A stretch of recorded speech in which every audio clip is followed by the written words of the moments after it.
a question that we get here a lot, especially from our international clients, is about standardized testing in general. You know, as Americans ourselves and any Americans that might be watching, you're pretty familiar with them. In fact, in some countries, they even call them American tests. Yeah. They're so heavily associated with us. But for everyone else, they're saying, you know, what the hell is this? And it's something that I've never seen before. Let me freak out about it. And there's really no need to freak out. There's some commonalities among standardized tests, but I think if anything, the important thing for you to get about this is that the GMAT is not a standardized test. So that was clever. Yeah, thank you. I do what I can. But not having any experience with standardized tests is not at all a disadvantage for the GMAT. And in fact, it could be the case that having too much experience with standardized tests is going to lead you down the wrong path for what you should be doing for the GMAT itself. Sure. And if you're an American, the way you prepped for the SAT or ACT or similar test is really going to do you a great disservice when you try and approach the GMAT, because there aren't loads of vocabulary lists to memorize. There's not formulas and everything else. And the GMAT's a lot harder. Also, I mean, it might technically be a standardized test, but it's a much more apt name to call it what it is, which is a computer adaptive test, right? And that actually has a much, much greater effect on how you should prepare. Adaptive test, Jaymes. What does that mean? Yes, let's talk about that. Computer adaptive test. I'd say first, the biggest difference between a standardized test and the GMAT is on standard tests, you typically can go in whatever order you'd like within a section, right? Within one section, you can start with question 1 or with question 10. You can skip through, and you should when doing those other tests. Those are very important strategies. But that's not the case on the GMAT. Tell them about the GMAT, Mike. Lay it on. Okay, computer adaptive test. A lot what it sounds like. Computer, it's on the computer. Got it. Adaptive, it changes according to your response. More on that in a moment. Right. And test. Test. Okay. Because it's testing. It is a test. That's right. In case you didn't know, it is a test. But you're testing my patience. Right? I am. Well, thank you. The main difference, I think, from this is you have to go one question at a time. You do not get to skip. You do not get the chance to go back and look at them. And the reason for this is because the computer adaptive test bases what it's going to give you on how you have performed on previous questions. By and large, the rule is you got the last question right, they're going to give you one that's a bit more difficult. A little higher. Yeah. You get a question wrong, one that's a little less difficult. And eventually, they bounce around until they get to where you're at. And they're actually pretty good at it. They're very good at it. And just so you know, if you're sitting there thinking like, how evil is this, that this test is going to adapt itself to become my worst nightmare? Well, it's this evil.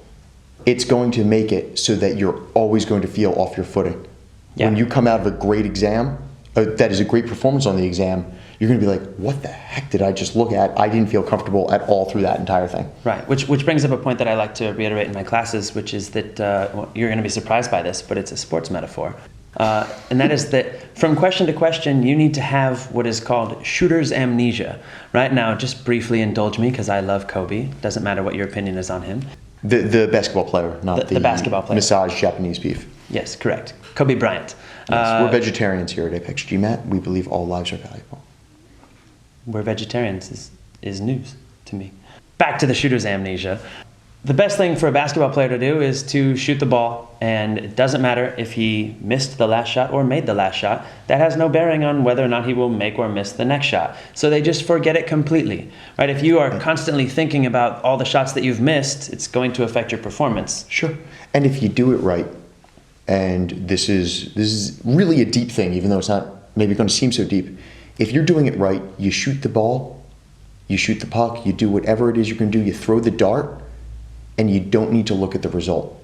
Because once your action is over, whatever the result was is what it's going to be. Either you shot it well or not. Yeah. Be process-oriented, outcome agnostic.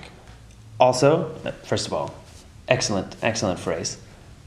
That was process-oriented, outcome agnostic, for those of you who missed it the first time. But I think another great aspect of this is that when you start to think about whether or not you got the question right or wrong, you are wasting energy. Yeah, really distracting your attention to something that you can't change. And we all do this. I I wish Jaymes wasn't my coworker, but I can't reflect on that. I just have to There's nothing move you can do forward about it. and deal with the train wreck that's sitting next to me. Day by day. Day by day. Just for those of you who are familiar with standardized tests, something else to keep in mind, a strategy that you can use not very often on some of the, like the SAT or the ACT, but a strategy that you might have adopted during your education for standardized tests is using answer choices from one question to help you answer other questions. Can't do that. That will never apply on the GMAT, ever. So there's absolutely no reason to carry any of your thought process, any information from one question to the next on the regular quant and verbal sections. Oh, the last two answers have been C's. The third one must be a C or must not be a C. They call that a gambler's fallacy. Look it up. Wikipedia's got a great thing on it. Yeah. But every question is like the first question. Wow, you make it sound so sweet. Well, then your entire test and your entire obligation to the test is one question. It's not this huge 3-hour test. The math section, the quant section, is 31 single question tests. Anything that happened before and after doesn't matter. By the way, just to change your frame of mind about this evil test, right? The fact that it is adapting itself to be difficult for you.